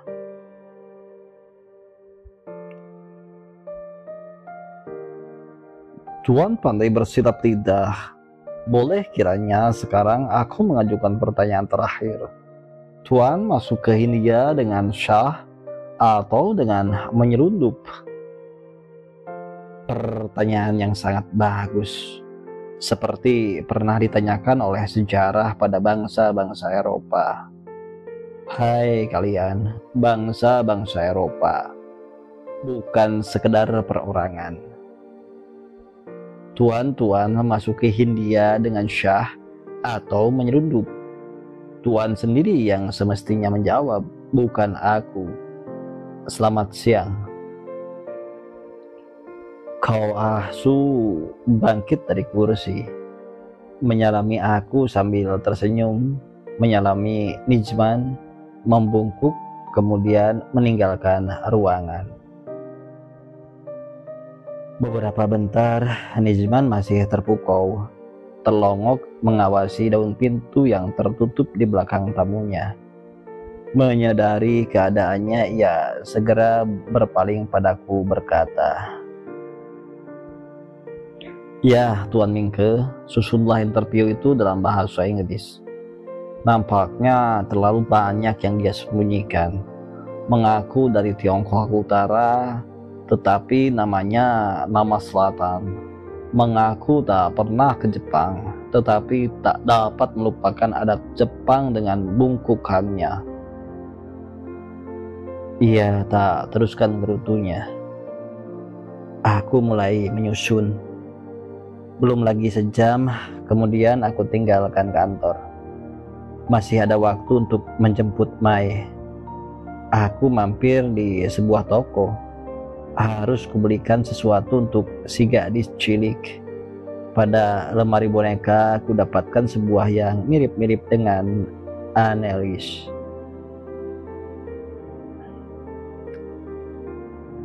Sekolahan Mai belum lagi bubar. Masih harus menunggu barang 3 menit. Begitu bubaran Mai, segera melihat Bendiku dan berlari menghampiri. Ia terus saja naik dan berseru pada beberapa temannya untuk ikut. Terpaksa Bendi harus mengantarkan gerombolan gadis cilik yang semuanya saja cerewet ke rumah masing-masing. Terakhir baru rumah Mai. Waktu hendak turun, baru boneka itu kubuka dari kotaknya dan kuserahkan padanya. Ia berjingkrak girang. Diciumnya aku berulang kali. Ia ciumi pula bonekanya yang montok dan cantik itu. Turun, Mai, aku harus terus. Tidak, tak mau aku turun. Ia membangkang. Ah, kau mulai nakal. Pekerjaanku masih banyak. Semua orang banyak pekerjaan, Om. Juga, Mai. Ayo, singgah. Tidak, Mai. Ia terdiam, matanya berkaca-kaca. Kemudian merintih dalam Prancis. Ini bonekanya, aku kembalikan, Om. Om sudah tidak suka pada papa. Kau semakin manja, Mai, kataku, tapi kata-katanya meremas hati. Betapa bocah ini mencintai ayahnya. Tak mau lihat ayahnya kehilangan seorang sahabat. Kalau begitu, mari aku antarkan masuk. Dan aku turun lebih dulu, membawa tas sekolahnya. Dia sendiri membawa boneka. Ia lari masuk ke rumah. Papa, teriaknya. Mai dapat hadiah boneka dari Om. Kan? Om Ingke baik hati, Papa. Aku masuk dan kulihat gadis cilik itu sedang menggelendot pada pangkuan ayahnya. Kudengar Sang Mare menjawab, sangat baik, Mai. Aku menghindar melihat-lihat lukisan. Hati renyah karena tingkah gadis yang perasaan ini. Gopoh gapah Mai menyediakan minum untukku. Setelah meletakkan gelas di atas meja, ia menatap aku. Kemudian matanya yang besar itu menatap ayahnya. Mengapa Papa tidak bicara dengan Om? Tuntutnya. Lukisan itu sudah selesai semua, Mingke. Bocah itu mengawasi ayahnya dengan matanya yang besar. Kemudian padaku.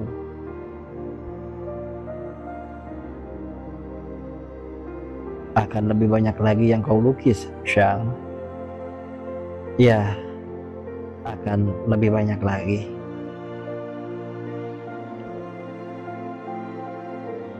Mengapa Om tidak tertawa? Tidak tersenyum seperti biasa?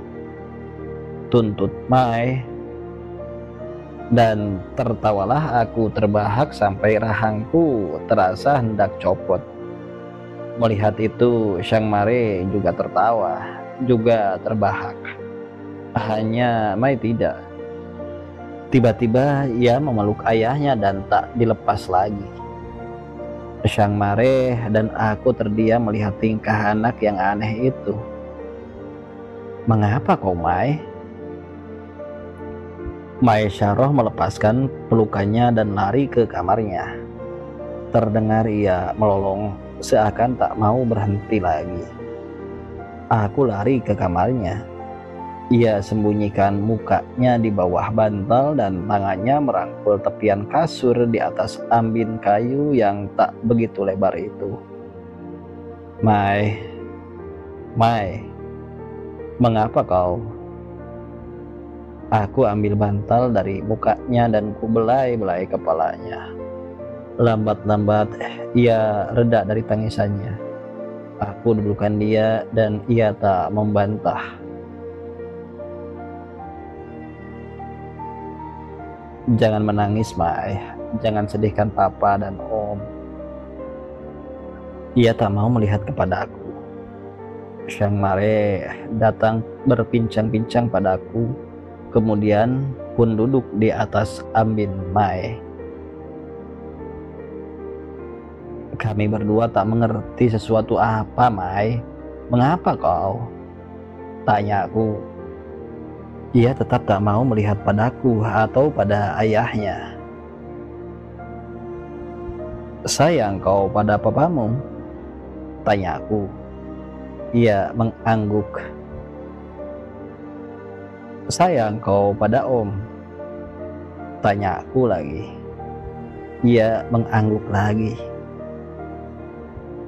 Kami berdua sangat sayang padamu. Jangan menangis. Dan ia justru melolong lagi. Di antara lolongannya terdengar protes lepas-lepas. "Kalian bohongnya aku. Kalian bermusuhan."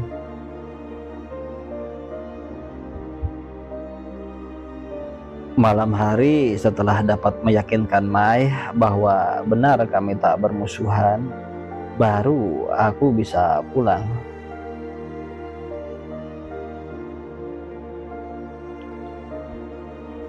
SNVD tidak atau belum memuat interview dengan kau.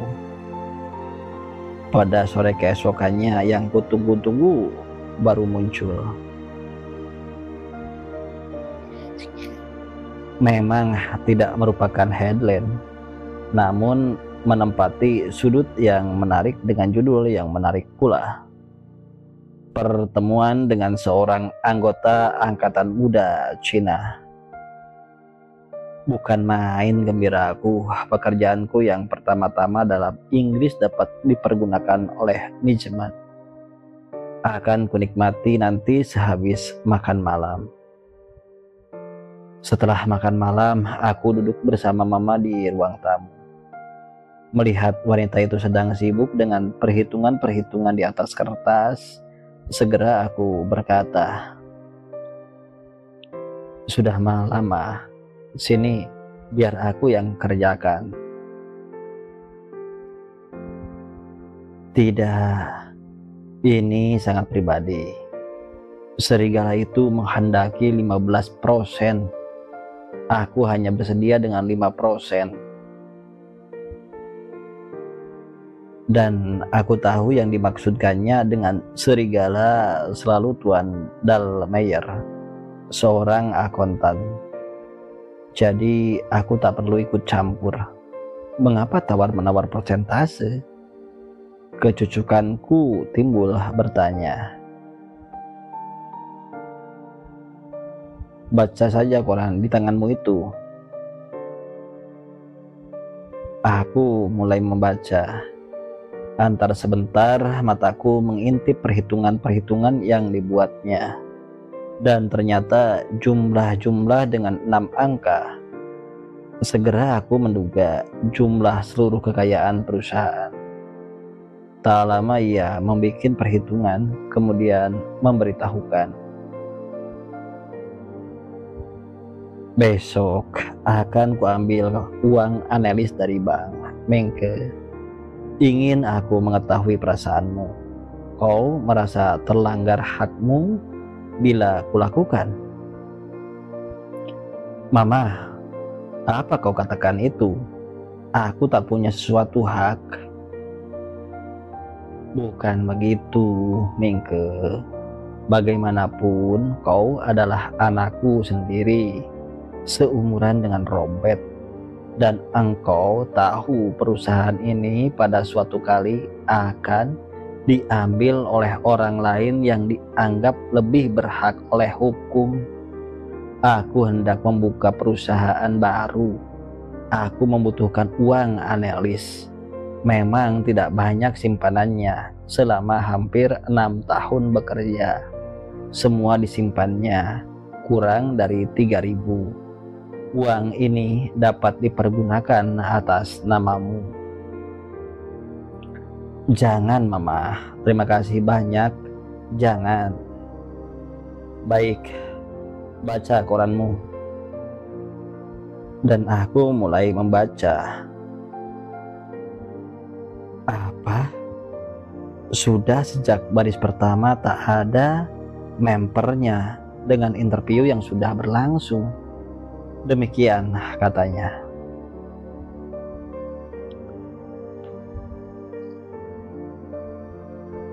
Pada hari Senin jam 11 pagi minggu ini telah menghadap pada redaksi kita seorang anggota angkatan muda Cina yang bermaksud hendak menjual keterangan mengenai gerakannya. Orang ini mengaku bernama Kau Ah Su, berasal dari Tianjin, lulusan sekolah menengah berbahasa Inggris di Shanghai, berumur lebih kurang 20 tahun. Kedatangannya di Hindia dapat diduga secara gelap dan dalam rombongan besar. menjalankan perintah pusat organisasinya yang berada di Jepang. Sebagaimana diketahui, kerusuhan-kerusuhan telah mulai timbul sejak datangnya utusan angkatan muda ini di berbagai tempat di Hindia. Dengan terang-terangan, mereka menghendaki hapusnya kuncir dengan segera. Pelanggaran terhadap adat kebiasaan lama Tionghoa yang dimuliakan demikian tak dapat ditenggal. Sudah sejak semula kedatangan mereka orang-orang Sinkeh dan peranakannya, Kaula Hindia telah menentang. Yang belakangan ini mencintai dan menghormati leluhurnya, yang menganggap tanpa kuncir berarti hilangnya kecinaan seseorang. Mereka mengutuk pikiran dan usaha pemberantasan kuncir. Chow Ah Su datang ke Surabaya kira-kira 2 bulan yang lalu. Ia tak mengenal Melayu, pandai berbahasa Inggris, Cina Mandarin, dan dialek Hokkien, dan kabarnya menguasai 2 dialek selatan lainnya. Seminggu setelah kedatangan di Surabaya, nampaknya ia berhasil dapat mempengaruhi beberapa orang. Bersama dengan mereka ini dibikin suatu pertemuan umum di gedung Kongkoan. Di sana ia bercerita tentang kebohongannya, bahwa Tau Chang adalah tanda kehinaan yang berasal dari zaman penjajahan Mongol, dan sebagai tanda budak dan taklukan pada pendatang dari utara itu. Kuncir bukan ciri kehormatan bagi orang Tionghoa, katanya. Gedung Kongkoan menjadi goncang. Kemarahan para hadirin tak dapat dikendalikan. Semua pembicaraan terjadi dalam Hokkien. Mereka menuntut potong kuncirnya, biar leluhur mengutuknya, potong. Menurut juru warta kita, Chow Ah Su seorang tenang. Ia tak gugup karena ancaman itu. Ia pindahkan kuncirnya dari punggung ke depan dada. Sambil tersenyum, ia bilang, "Jangan khawatir, aku sendiri sudah memulai." Rambutnya diangkat ke atas dan ketahuan ia berkuncir palsu. Kepalanya berambut pendek hampir-hampir gundul. Hadirin menyerbu pembicara dan pengundang. Perkelahian dengan banyak teriakan terjadi. Kuntau dan silat membuat banyak orang terpental dan roboh di lantai. Chow Ah Su sendiri dengan Tau Chang palsu diangkat ke rumah sakit, mengalami 15 hari perawatan. Ia telah melarikan diri dari rumah sakit dan nampaknya sedang kehabisan tenaga dan biaya. Masyarakat Cina di Surabaya menolaknya. Ia tak mendapatkan sambutan apalagi sumbangan. Usahanya menjual keterangan pada kita menjadi pertanda kekandasan. Ia dalam kesulitan amat sangat.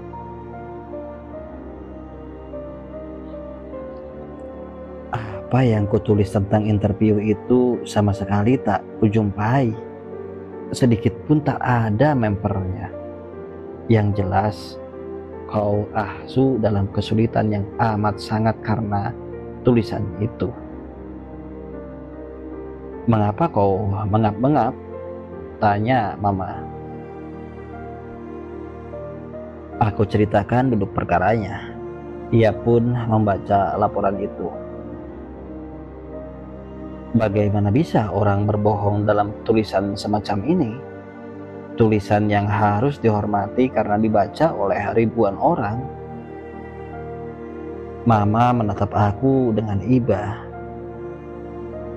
"Jangan sentimen," katanya menasehati. "Kau terdidik untuk menghormati dan mendewakan Eropa, mempercayainya tanpa syarat. Setiap kau melihat kenyataan adanya Eropa tanpa kehormatan, kau lantas jadi sentimen. Eropa tidak lebih terhormat daripada kau sendiri, nak. Eropa lebih unggul hanya di bidang ilmu, pengetahuan, dan pengendalian diri. Lebih tidak, lihatlah aku, satu contoh yang dekat. Aku orang desa, tapi bisa juga sewa orang-orang Eropa yang ahli. Juga kau bisa, kalau mereka bisa disewa oleh siapa saja yang bisa membayarnya. Mengapa iblis takkan menyewanya juga? Mengapa iblis takkan menyewanya? Aku angkat mataku padanya. Nyai sedang berdiri di hadapanku. Nampak ia begitu tinggi, besar seperti raksasa, seperti bukit karang. Manusia apa di hadapanku ini? Seluruh dunia mengagumi Eropa karena sejarahnya yang gemilang, karena kehebatannya dalam zaman-zaman ini, karena karya-karyanya, karena kemampuannya, karena kreasinya yang selalu baru dan yang terbaru, zaman modern.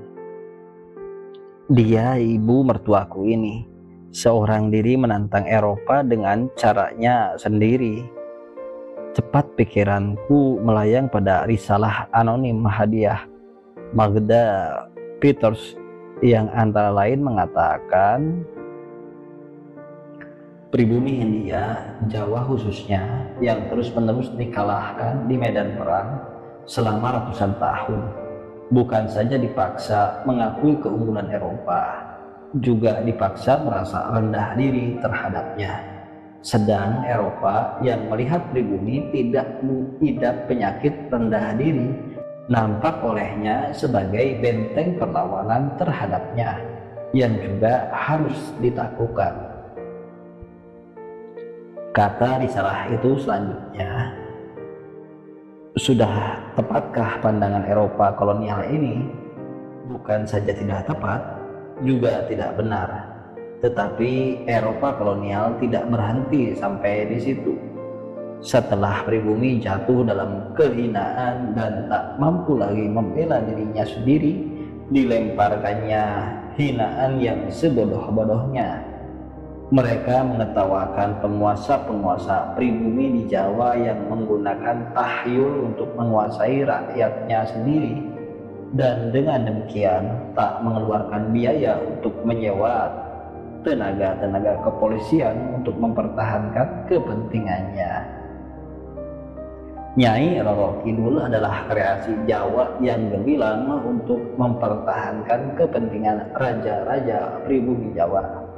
Tapi juga Eropa mempertahankan tahyul tentang hebatnya ilmu pengetahuan, agar orang-orang jajahan tak melihat wajah Eropa, wujud Eropa yang menggunakannya.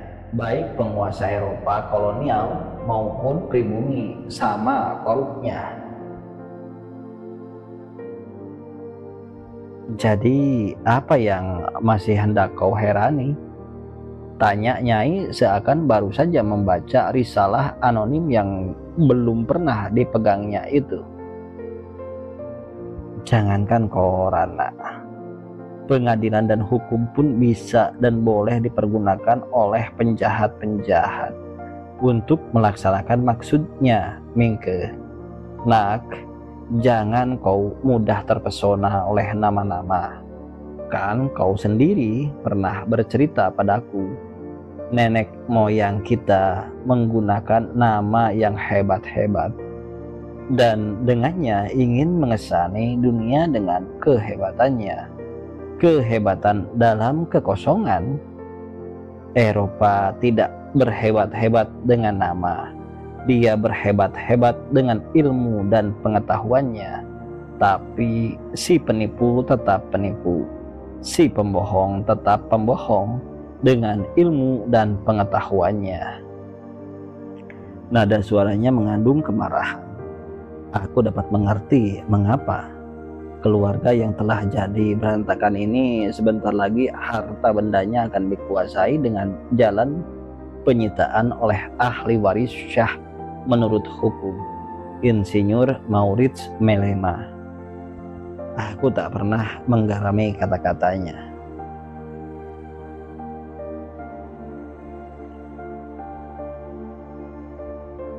Kalau mereka bisa dan boleh bertindak begini terhadap kita, mengapa takkan berbuat begitu juga terhadap anak Cina itu?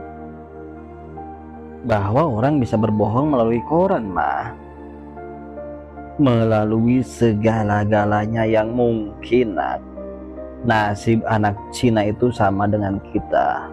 Dia juga tak bisa membela masaknya. Manusia ditindas oleh raja-raja.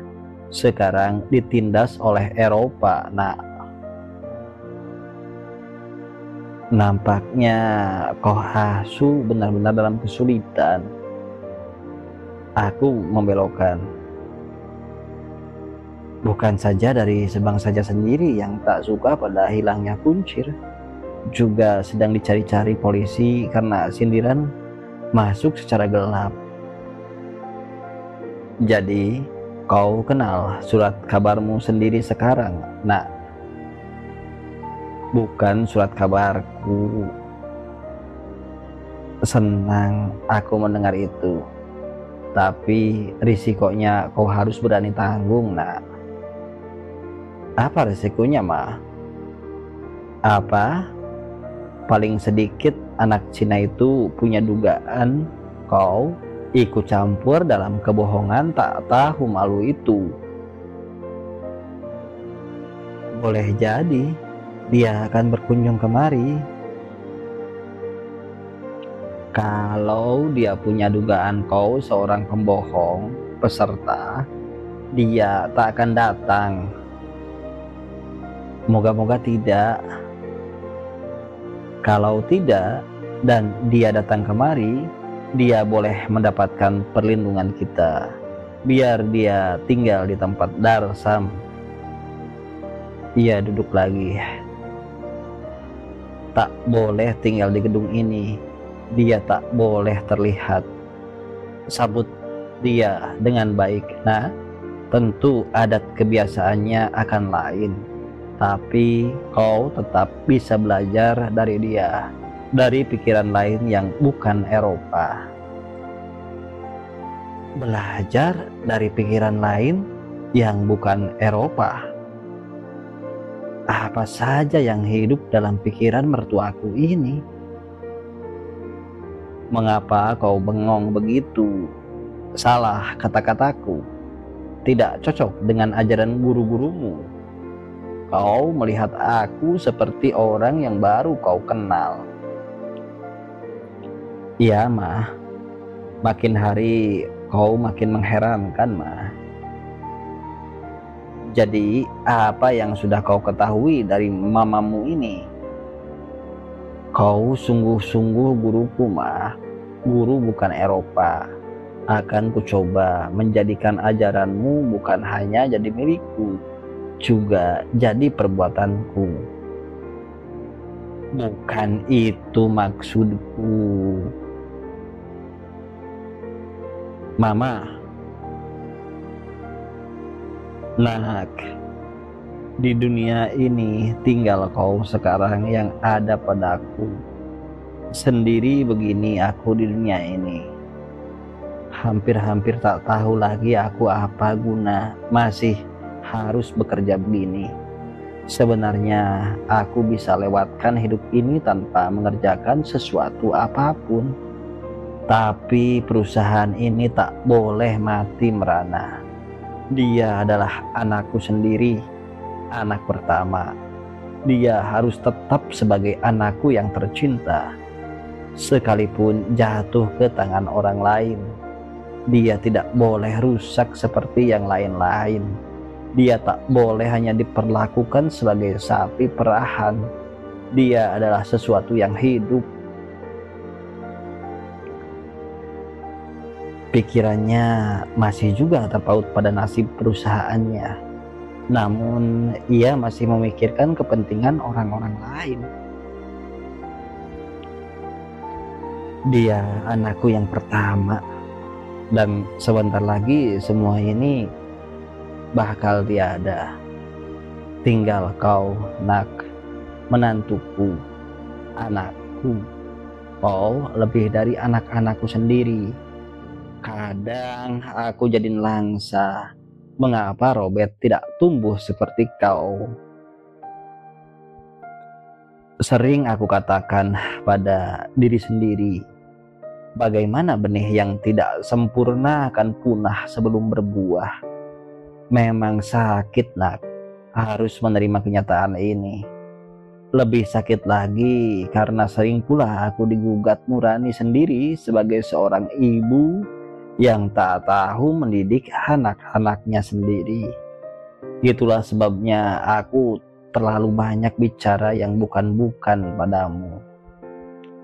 Ia ambil lagi koran SNVDD dan dengannya mengipasi diri. Setelah agak lama berdiam diri, baru terdengar kata-katanya. Lambat, dan meyakini.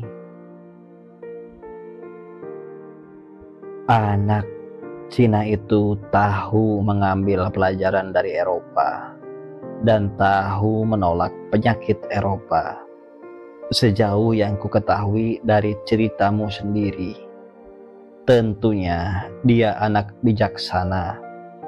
Dia lebih bisa dipercaya dari koran ini. Dan dilemparkannya koran itu ke atas meja.